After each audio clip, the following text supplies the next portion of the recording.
अस्सलाम वालेकुम दोस्तों, कैसे हैं आप लोग। उम्मीद करता हूँ अच्छे होंगे। दोस्तों आज हम एक नए टॉपिक के बारे में डिस्कस करने वाले हैं। आज का जो हमारा टॉपिक होने वाला है वो है refraction and Snell's law.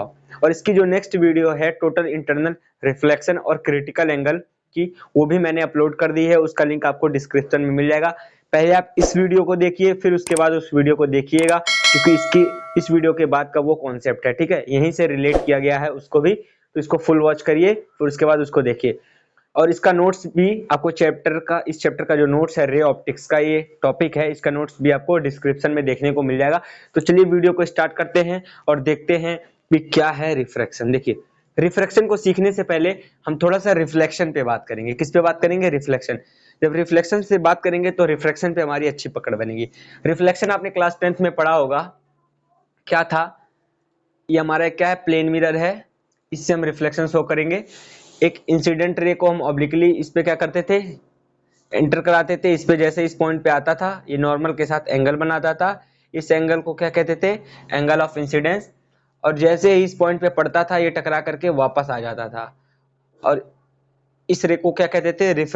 Reflected ray. और ये नॉर्मल के साथ ये जो एंगल बनाता था उस एंगल को क्या कहते थे? एंगल ऑफ रिफ्लेक्शन कहते थे। और ये जो दोनों एंगल आपस में होते थे वो क्या होते थे? इक्वल होते थे, ठीक है। इंसिडेंट रे, नॉर्मल और रिफ्लेक्टेड रे जिस प्लेन के पॉइंट पे लाई करते थे, उस पॉइंट को हम क्या कहते थे? पॉइंट ऑफ इंसिडेंस कहते थे। क्या कहते थे? पॉइंट ऑफ इंसिडेंस, ठीक है। तो आप क्या देख रहे हैं कि इंसिडेंट रे जिस मीडियम से आई है, टकराने के बाद इस सरफेस पे वापस सेम मीडियम में चली जा रही है। एयर से आई है, एयर में ही वापस चली गई। इसका मतलब आप यहाँ पे ऑब्जर्व कर सकते हैं कि जो रिफ्लेक्शन होता है वो बेसिकली एक मीडियम में ही होता है। उसके लिए एक मीडियम ही सफिशियंट है, एक मीडियम में ही रिफ्लेक्शन हमारा अकर हो जाता है, ठीक है। ये था हमारा रिफ्लेक्शन का केस। लेकिन जो आज हम रिफ्रैक्शन पढ़ेंगे, रिफ्रैक्शन, उसमें बेसिकली दो मीडियम चाहिए, तब जाके हमारा रिफ्रैक्शन होगा। कम से कम कितने मीडियम? दो मीडियम। वो दो मीडियम कैसे होंगे? ट्रांसपेरेंट मीडियम होने चाहिए। कैसे मीडियम होने चाहिए? Transparent medium. ट्रांसपेरेंट मीडियम का मतलब क्या? अगर इधर से कोई चीज देखे तो उधर की चीजें हमें दिखाई दे, और उधर से इधर की चीजें देखे तो हमें उधर से इधर की चीजें दिखाई दे। ऐसे मीडियम क्या होते हैं? लाइट को अपने थ्रू क्या करते हैं? पास कराते हैं, ठीक है। लाइट को क्या करते हैं? वो सपोज करते हैं, अपोज नहीं करते हैं। जैसा कि आप यहां क्या देख रहे हैं कि ये जो हमारा प्लेन मिरर है, एक तरफ पॉलिश्ड है और एक तरफ अनपॉलिश्ड है। जैसे ही अनपॉलिश्ड फेस पे इंसिडेंट रे गिरता है, ये टकरा करके सेम मीडियम में वापस चला जाता है। इसका मतलब क्या हो गया? ये जो हमारा प्लेन मिरर है वो इस लाइट रे का मीडियम नहीं है। मीडियम का मतलब होता है कि जो अपने से लाइट रे को क्या कराए? पास कराए, ठीक है। तो उसको हम क्या कहते हैं? मीडियम कहते हैं। तो वाटर का, ट्रांसपेरेंट ग्लास का, इन सब का आप एग्जांपल ले सकते हैं, एयर का एग्जांपल ले सकते हैं। ये सब क्या है? लाइट रे के क्या है? मीडियम है, ठीक है। तो यहाँ पे जो हम रिफ्रैक्शन डिस्कस करेंगे उसके लिए कम से कम हमें दो मीडियम की जरूरत पड़ेगी। दो मीडियम कम से कम होने चाहिए, या दो से अधिक भी मीडियम हो सकते हैं। तो चलिए हम डिस्कस करते हैं कि रिफ्रैक्शन क्या है, ठीक है। देखिए, रिफ्रैक्शन की डेफिनेशन में पहले आपको देता हूं। रिफ्रैक्शन होता क्या है? जब कोई लाइट रे, ठीक है, एक मीडियम से दूसरे मीडियम में आती है, जैसे ही वो दूसरे मीडियम में एंटर करती है, वो अपने पाथ से डाइवर्ट हो जाती है, अपने पाथ को चेंज कर लेती है। और इस पाथ को चेंज करना ही क्या कहला जाता है? रिफ्रैक्शन कहलाता है। क्या कहलाता है? रिफ्रैक्शन कहलाता है। मैंने कहा एक मीडियम से दो मीडियम, यानी हम यहां पे कितने मीडियम लेंगे? दो मीडियम लेंगे। चलिए मैं डायग्राम के थ्रू आपको इस डेफिनेशन को समझाता हूं, फिगर के थ्रू। देखिए, हमने दो मीडियम लिया। मीडियम का मतलब क्या? जो अपने से लाइट रे को पास कराए, उस लाइट रे को क्या करे? सपोज करे। यानी अगर उसमें से लाइट रे पास कराए तो वो उससे पास होकर के दूर जाए, ना कि वापस रिफ्लेक्ट बैक हो, ठीक। तो हमने एक मीडियम लिया, एयर। हमने कौन सा मीडियम ले लिया है? एयर ले लिया। और हमने कौन सा मीडियम ले लिया है? ट्रांसपेरेंट ग्लास ले लिया है, ठीक है। दो मीडियम हमने ले लिया है। देखिए, हमने दो मीडियम ले लिया। मैंने कहा जब कोई इंसिडेंट रे ऑब्लिकली किसी दूसरे मीडियम में एंटर करती है, जैसे ही ये ऑब्लिकली कोई लाइट रे आई, ठीक, और ये नॉर्मल के साथ क्या बनाएगी? एंगल बनाएगी। तो इसको हम क्या कहेंगे, इंसिडेंस एंगल। जैसे ही वो दूसरे मीडियम में एंटर करती है वो अपने पाथ को क्या कर देती है, चेंज कर देती है। उसका एक्चुअल पाथ अगर इस इंसिडेंट रे का एक्चुअल पाथ देखें तो क्या है, इस इंसिडेंट का एक्चुअल पाथ ये है, तो ये अपने पाथ को क्या कर देगी, चेंज कर देगी। ठीक है, अपने पाथ को चेंज कर देगी। ये मैंने थोड़ा सा नॉर्मल को एक्सटेंड किया, देखिए इसने अपने पाथ को क्या कर दिया, चेंज कर दिया। इसका एक्चुअल पाथ ये था लेकिन इसने अपने पाथ को फॉलो ना करके इस पाथ को फॉलो किया है। तो इस फिनोमिना को हम क्या कहते हैं, इस फिनोमिना को हम कहते हैं रिफ्रैक्शन कहते हैं, रिफ्रैक्शन कहते हैं। अब देखिए ये इंसिडेंट रे हो गया, ये नॉर्मल हो गया, और ये रे हमारा क्या कहलाएगा, रिफ्रैक्टेड रे। क्या कहलाएगा, रिफ्रैक्टेड रे। अब इस रिफ्रैक्टेड रे और इस नॉर्मल के बीच के एंगल को क्या कहेंगे हम, एंगल ऑफ रिफ्रैक्शन। क्या कहेंगे हम, एंगल ऑफ रिफ्रैक्शन कहेंगे। अब इस ग्लास की कुछ चौड़ाई होगी, अब ये लाइट रे इस वाले एंड पे आएगा, ठीक है, इस वाले एंड पे आएगा, यहां पे भी ये नॉर्मल के साथ कुछ एंगल बनाएगा। इस एंगल को क्या कहेंगे हम, आई डैश कहेंगे। क्या कहेंगे, आई डैश। अब देखिए जैसे यहां पे ये लाइट रे एयर में था तो इस लाइट रे का ये फर्स्ट मीडियम हो गया, अब ग्लास में आया तो सेकंड मीडियम हो गया। अब यहां पे इस लाइट रे के लिए ये ग्लास जो है फर्स्ट मीडियम है और ये एयर जो है इसका क्या है, सेकंड मीडियम है। तो यहां पे भी डेफिनेशन अप्लाई हो रहा है कि जब लाइट रे किसी एक मीडियम से दूसरे मीडियम में एंटर करता है तो अपने पाथ को चेंज करता है। तो यहाँ ग्लास से अब ये कहां आ रही है, एयर में आ रही है, यानी एक मीडियम से दूसरे मीडियम में आ रही है।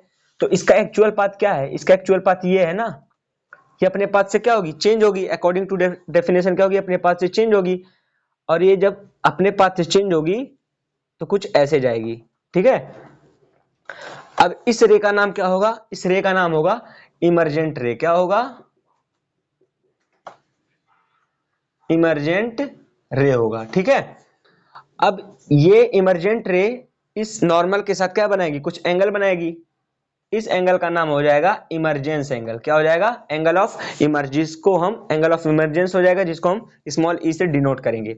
अब एक चीज आप देख रहे हैं, यहां पे नॉर्मल के साथ जो एंगल बन रहा है उसको इंसिडेंस एंगल, ठीक। और यहां पे जो रिफ्रैक्टेड रे और नॉर्मल के बीच में एंगल बन रहा है उसको एंगल ऑफ रिफ्रैक्शन। तो वैसे यहां पे भी हम देख रहे हैं ये एक मीडियम है और ये दो मीडियम है। यहाँ पे इंसिडेंस एंगल तो हम कह रहे हैं, लेकिन यहाँ पे जो हमारा ये रे है इसका नाम और इसका एंगल हम चेंज क्यों कर दे रहे हैं। इसकी तरह हमें इसका भी तो नाम रखना चाहिए, बिल्कुल ये ऐसे ही होगा। इसको भी आप रिफ्रैक्टेड रे कह सकते हैं, इसको भी आप एंगल ऑफ रिफ्रैक्शन कह सकते हैं, लेकिन एनसीईआरटी ने इसको नाम अलग कर दिया है, इसको इमरजेंट रे कह दिया है और इस रिफ्रैक्टेड एंगल को यहाँ पे इसने इमरजेंस एंगल कह दिया है, ठीक है। अभी मैं स्नेल्स लॉ से भी आपको दिखाऊंगा कि ऐसा कोई नाम नहीं है।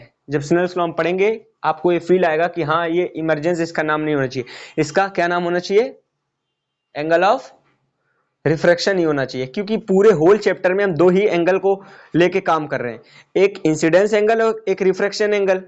यहाँ पे भी आप देख सकते हैं ये फर्स्ट मीडियम हो गया, सेकंड मीडियम हो गया। अगर सपोज करिए हमारा लाइट रे यहीं से ग्लास से ही एंटर हुआ होता एयर के लिए, ग्लास से ही एंटर हुआ होता एयर के लिए, तो इसको हम क्या कहते हैं, इंसिडेंट एंगल, और इसको एंगल ऑफ रिफ्रैक्शन कहते हैं कि नहीं कहते। लेकिन यहाँ पे इसका नाम इसने चेंज कर दिया है, ठीक है। तो आप इसको ऐसे ही लिखेंगे लेकिन समझेंगे आप वही जो आप यहाँ पे देख रहे हैं, ठीक है।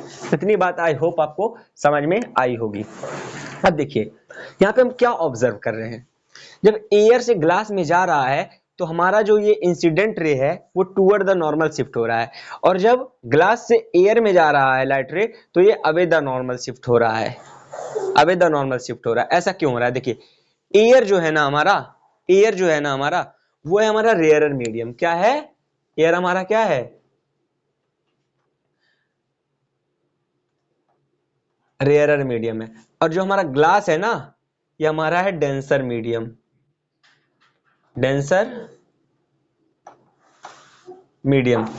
जब हम रेयरर से डेंसर में जाते हैं यानी आरएम, यानी रेयरर मीडियम से कहां जाते हैं हम, डीएम यानी डेंसर मीडियम में, तो वहां पे जो हमारा रिफ्रैक्टेड रे है वो टूवर्ड द नॉर्मल शिफ्ट हो रहा है।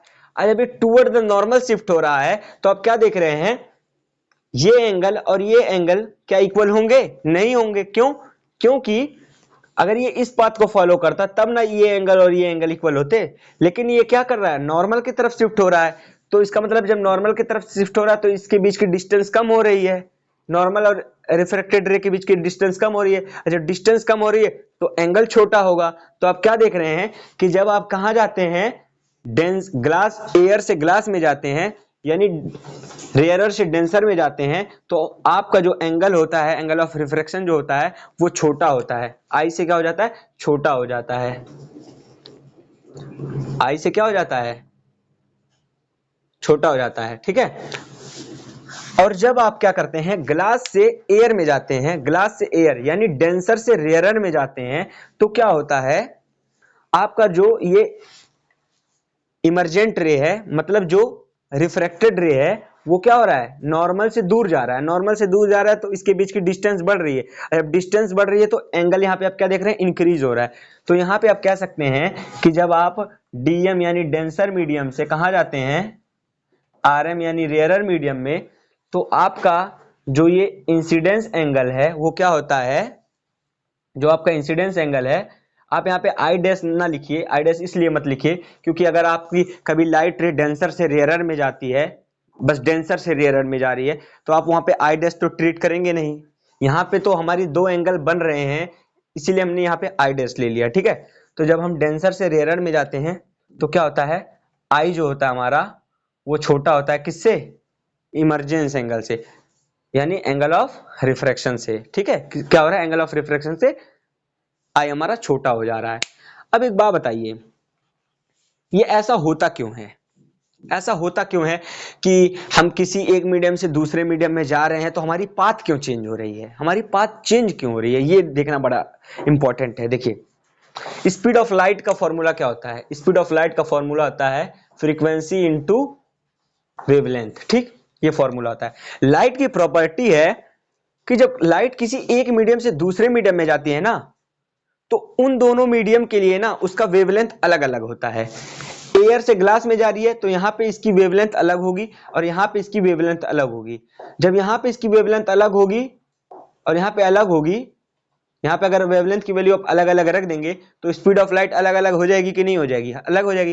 यानी एयर में जब लाइट रे ट्रेवल करेगी तो यहां पे जो इसकी स्पीड ऑफ लाइट होगी वो अलग होगी, और जब ग्लास में आएगी तो यहां पे इसकी स्पीड ऑफ लाइट अलग होगी।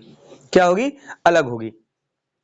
जिसकी वजह से क्या होता है, ये लाइट रे जो क्या करता है, अपने पाथ को चेंज करता है। बस ये वेवलेंथ चेंज होता है, लाइट रे का क्या होता है, वेवलेंथ चेंज होता है।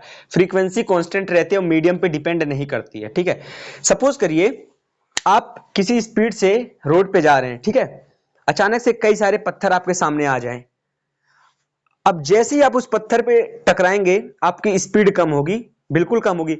स्पीड के साथ कम होने के साथ साथ आपकी डायरेक्शन भी वहां पे वेरी करेगी, आपकी डायरेक्शन भी चेंज होगी।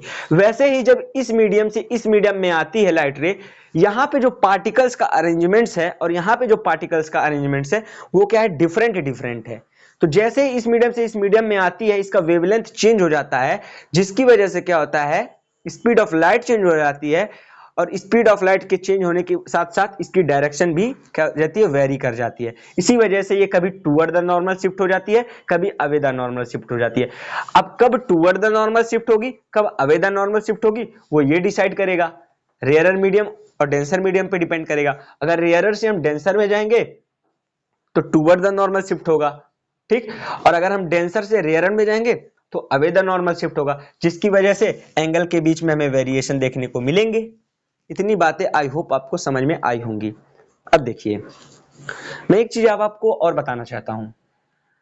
क्या आप यहां पे एक चीज ऑब्जर्व कर रहे हैं, हम लाइट रे को ऑब्लिकली ही क्यों यहां पे स्ट्राइक कर रहे हैं, यानी ऑब्लिकली ही क्यों हम ले रहे हैं। क्या हम लाइट रे को इस नॉर्मल के अलोंग नहीं ले सकते हैं, मतलब नॉर्मल, जैसे नॉर्मल है उसी के अलोंग क्या लाइट रे को हम नहीं डाल सकते हैं, ये हम देखेंगे अभी स्नेल्स लॉ के सीखने के बाद, क्योंकि स्नेल्स लॉ को जब हम सीख लेंगे तभी इस कॉन्सेप्ट का हम आंसर आपको दे सकते हैं। ठीक है, बहुत ही इंटरेस्टिंग होने वाला है। अब चलिए देखते हैं कि स्नेल्स लॉ क्या कहता है। इंसिडेंस एंगल और refraction angle, angle of refraction का अगर हम साइन के टर्म में क्या ले ले, रेशियो ले ले, तो यह हमें क्या मिलता है, कांस्टेंट मिलता है। क्या मिलता है, कांस्टेंट मिलता है। ठीक, ये कांस्टेंट क्या है? ये कांस्टेंट है हमारा रिफ्रैक्टिव इंडेक्स। अब इसको रीड कैसे करेंगे? इस कांस्टेंट को हम रीड करेंगे refractive index of second medium with respect to first medium. मतलब क्या है इसका? N2 by N1, यानी refractive index of second medium with respect to first medium. यानी सेकेंड मीडियम का रिफ्रैक्टिव इंडेक्स क्या होगा? फर्स्ट मीडियम के रिफ्रैक्टिव इंडेक्स के रिस्पेक्ट में। ठीक है, ये N2 क्या है? ये हमारा है refractive index of second medium. यहां जो N1 है ये क्या है? Refractive index of first medium.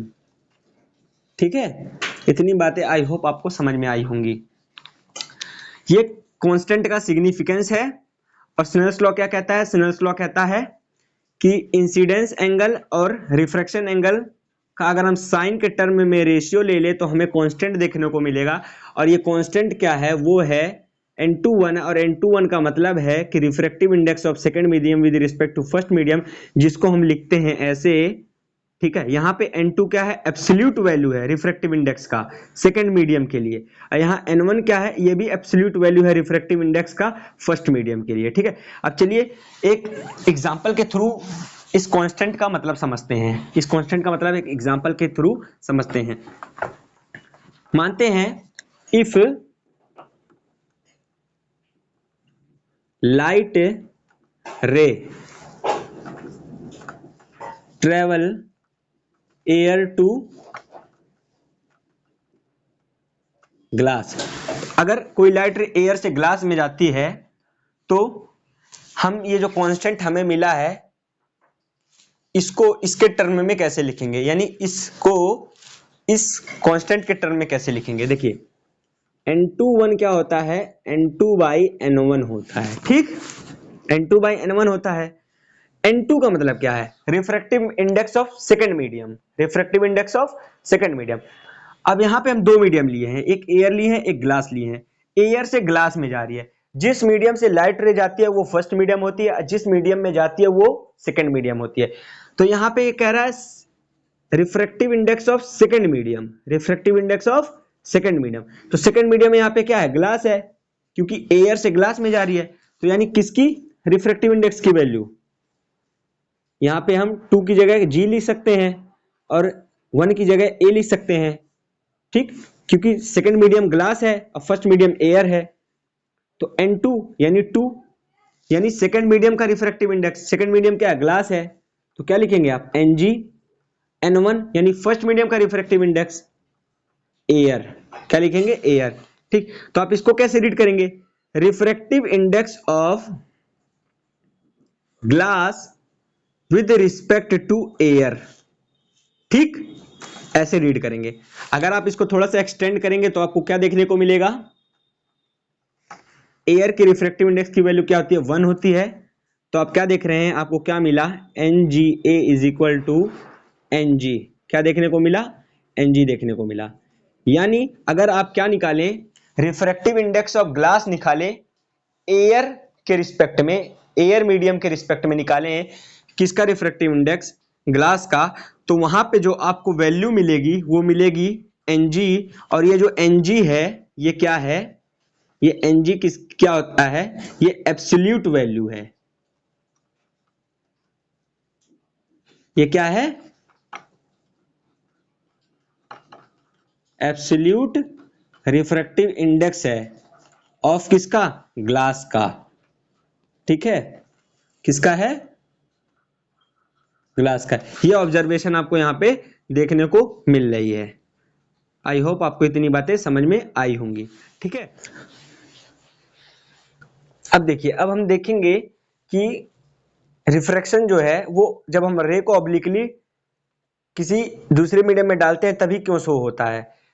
क्या ऐसा नहीं हो सकता कि अगर हम नॉर्मल के लॉग हम इंसिडेंट रे को डाले किसी दूसरे मीडियम में, तो क्या वहां पे रिफ्रैक्शन शो होगा? चलिए देखते हैं।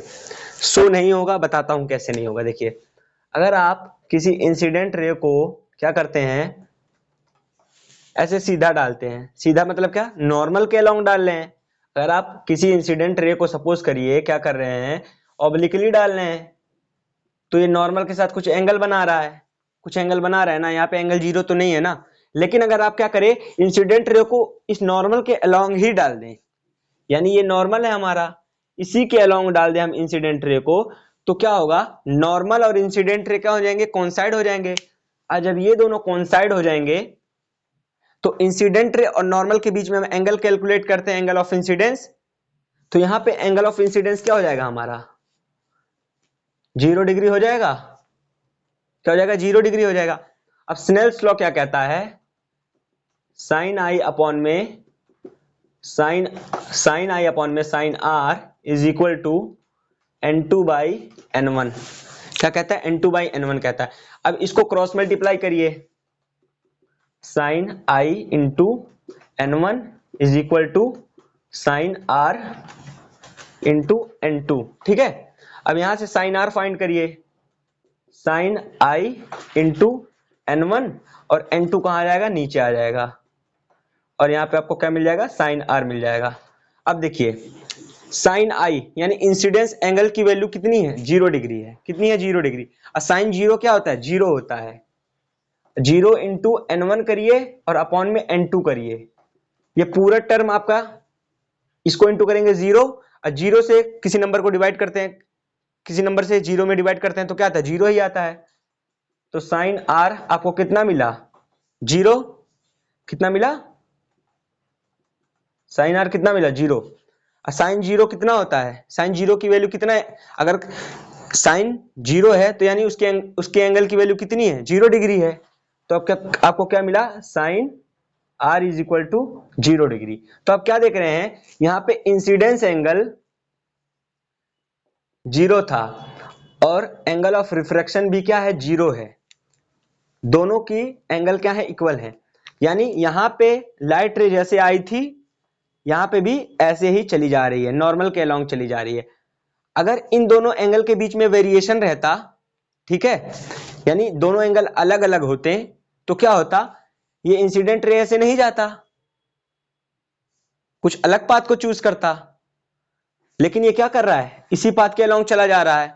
तो इसका मतलब यहां से आप क्या कंक्लूड कर सकते हैं कि इंसिडेंट रे जिस पाथ के अलोंग आया था उसी पाथ के अलोंग चला गया, यानी अपने डायरेक्शन को चेंज नहीं किया। और रिफ्रैक्शन होता क्या है, रिफ्रैक्शन होता है जब कोई इंसिडेंट रे किसी एक मीडियम से दूसरे मीडियम में आता है तो अपने पाथ को चेंज करता है, उस फिनोमिना को रिफ्रैक्शन कहते हैं। तो यहां पे तो वो फिनोमिना हो ही नहीं रहा है, यहां पे क्या हो रहा है, ये अपने पाथ को चेंज कर ही नहीं रहा है। क्यों, क्योंकि आई और आर दोनों क्या है, इक्वल है। तो इसका मतलब क्या हुआ, यहाँ पे रिफ्रैक्शन हुआ ही नहीं। इसीलिए हम नॉर्मल के अलोंग किसी भी इंसिडेंट रे को नहीं भेजते हैं। इतनी बात आई होप आपको समझ में आई होगी। चलिए वीडियो को अब खत्म करते हैं। अगर वीडियो आपको पसंद आई हो तो लाइक करें, सब्सक्राइब करें। Thanks for watching this video.